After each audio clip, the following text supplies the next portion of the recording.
Hey everybody, welcome back to Pulm Peeps. It's so exciting to be back. We've been on a little bit of a hiatus, so we're really pumped to be here back today, and thank you all for tuning in. Kristina, it's so good to see you again on camera and on microphone. I'm so excited today. Hey Furf, I know it's so great to see you, and was been looking forward to this day for the last few weeks, and couldn't think of a better way to start the week than seeing you this morning. Yeah, and a good short week for you. You're off on vacation after this, right? So a good 1 day week, Pulm Peeps, and then take a break. Right? What if? Can you imagine if every week could be like that? Yeah, hey, let's get there. That's going to be a good goal. Yeah, what Uh, a day.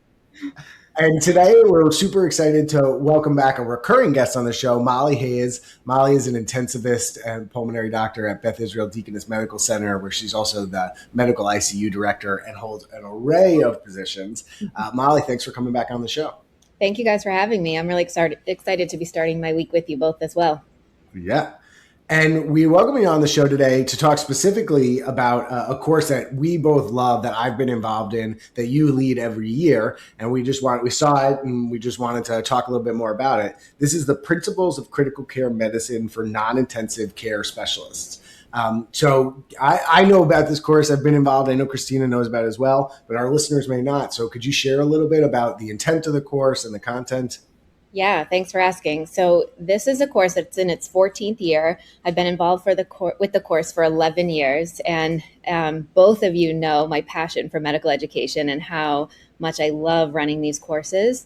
So this, as you said, is a critical care course for non-intensivists. So you both probably work with people in your ICUs who are really great clinicians in the ICU, but maybe haven't had critical care training specifically. So this is a course geared for them. And the way that critical care is moving is a lot of people are taking care of critically ill patients, both in and out of the ICU. So if you think about people in the emergency department, they're caring for critically ill patients, step down units, even on the floors sometimes with how tight ICU beds are. So this is a course for anyone who wants to either review their critical care knowledge or learn how to take care of critically ill patients. Awesome, Molly. And it seems like, the course, I think when you and the, directors or co-directors, I know, created this and constantly think of new data. What are one or two emerging themes that have happened over the last few years that you've been able to incorporate into the course this year? Yeah, so we started a cardiology critical care track over the last couple of years that's only continued to grow.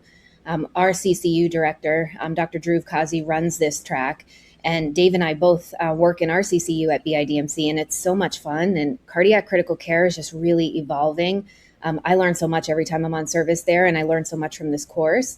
And I think critical care is changing as a field and how we think about these really sick patients in our CCU and these patients on mechanical circulatory support. So this track is really great for those that are either interested in this space.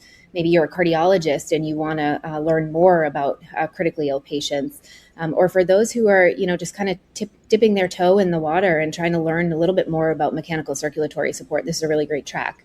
The other track that we have that's brand new this year, that's something that's a real interest and passion of mine, is an oncology critical care track. And I know, Kristina, this is an interest of yours as well. We're going to be talking a lot about immune checkpoint inhibitor toxicities. And I know you and your colleagues wrote that great paper for CHEST Critical Care on ICI pneumonitis. This is something I think everyone who cares for patients needs to know, because many of our patients are on immune checkpoint inhibitors. And we all know that cancer care has really evolved and cancer patients are living longer and utilizing the ICU, or at least becoming critically ill in emergency departments and on the floors. So we're really excited. I'm giving that talk, Kristina. I'm going to highlight your paper. I'm really excited. You have amazing figures in that paper. I'm excited to show it.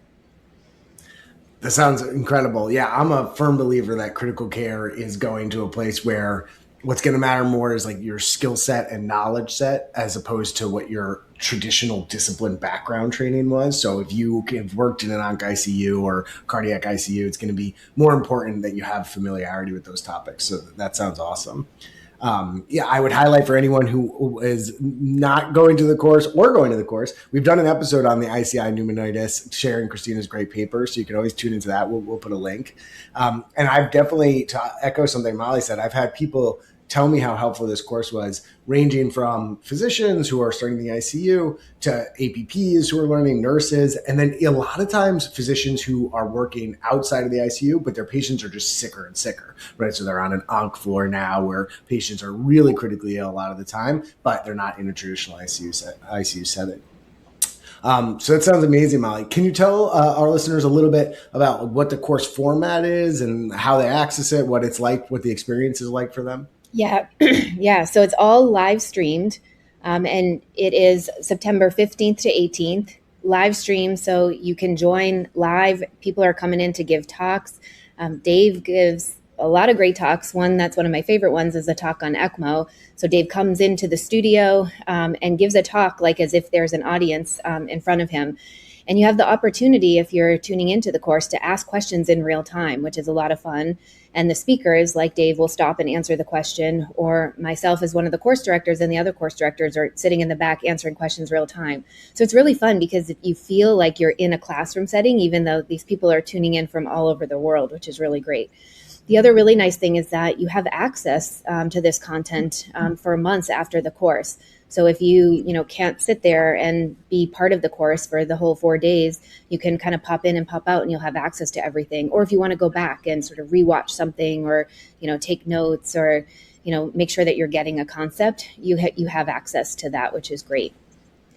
Dave, something that you had said about how this is helpful for all, ranges of clinicians in the ICU. Something else we hear a lot is that this is really helpful for people who are practicing maybe in community or rural settings. And your talk on ECMO made me think of this because you really highlight like when you should transfer. And a lot of our talks in the course really focus on this question of, when should you transfer a critically ill patient? How can you safely do that? Many people can care for these patients and don't need to transfer because they need help themselves, but maybe they need to transfer to be at, let's say, an ECMO center. So there's a lot of great content about that throughout the course, because the reality is that the majority of our patients, are not in hospitals that the three of us work at, right? They're in a lot of these community hospitals, and then they're either getting transferred to us or they're being taken care of there. And so we really try to focus on that to make sure that we're hitting clinicians truly practicing in all settings across the world. That's awesome, Molly. And I think the live streaming component of the course is so great because, as you said, it's makes it so accessible to so many people, really anywhere around the world. I'm curious, though, just thinking, someone who's considering attending, who really loves, that interactive component, and looking at you and Dave, two of the best educators I know, do such a great job of doing that in person. How do you try to simulate that on the live stream? Yeah, I know you mentioned some of it being able to do like the Q&A, but are there other strategies or techniques that participants can look forward to? Yeah, it's a great question. So all of the talks are case-based. And I probably, to the dismay of many of our participants, Dave, you can tell me how you feel, I review all the slides. So I make sure that everyone who is giving a talk submits slides, and they're reviewed by myself and the other course directors. And all of them have to have a clinical case. And we do essentially like an audience response, like Q&A in real time. So you'll be asked a clinical case. How would you handle this? What would you do? And then, the speaker will go on and, give you the concepts and help you be able to answer that question. And I think that really helps because it's really practical. That's one thing that we pride ourselves on, is distilling down these challenging physiologic concepts, really sort of making sure that we're current with the evidence, that we are teaching you what you need to know, what are the landmark papers that came out, but translating it into really a practical approach that you can use at the bedside. And all of the talks are case-based, and people will be asking questions throughout the talk, even though they're not right there in front of you. Yeah, it's certainly the most thoughtfully curated education course that I've been a part of. And the questions actually pop up while you're speaking. Molly always has to keep me on track because I just want to stop and just start answering them. We have to get through the content also. But it's a very cool system. And so I think the people that participate really feel involved. You kind of get a flavor of them. I do want to mention too, for all our listeners, in addition to just being great content education, this is a CME course. So, it costs some money to register, but you get continuing medical education credit. And so I'll do that. And we have a special Palm Peeps discount. So if you type in Palm Peeps 50 when you log into the course, you'll get a bit of a discount. And so just want to make sure you all have access, and we're sounds like an amazing course. Molly, anything else you wanted to add? I will just say there's another sort of, I think, unique educational tool that we use in this course. We branded it Burning Clinical Questions a few years ago. So these are really small, like bite-sized talks, 10 minutes. Some of them are 15, where we just ask the speaker to focus on a question. And these are questions that come up for me on rounds and come up for our colleagues on rounds, like, should we get a head CT in this patient who's been altered for 3 or 4 days? These questions that are really practical that we all struggle with. And we basically have the speaker kind of review the evidence and answer that question. Should we get this or not? Should we, stop tube feeds if there are high residuals? Should we stop the propofol if the triglycerides are rising? All these questions that, come up daily on rounds.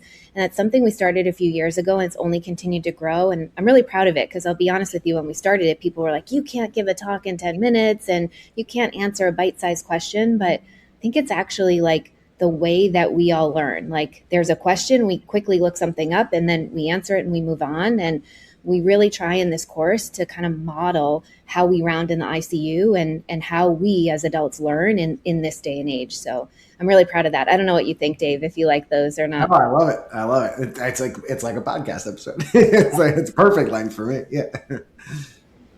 Yeah, I was going to say, sometimes my attention span nowadays is sometimes 15 minutes or less. So I feel like that fits right into that area. Yeah. Molly, I'm curious, you said 14th year of the course, 11th year since you've been the director of the course.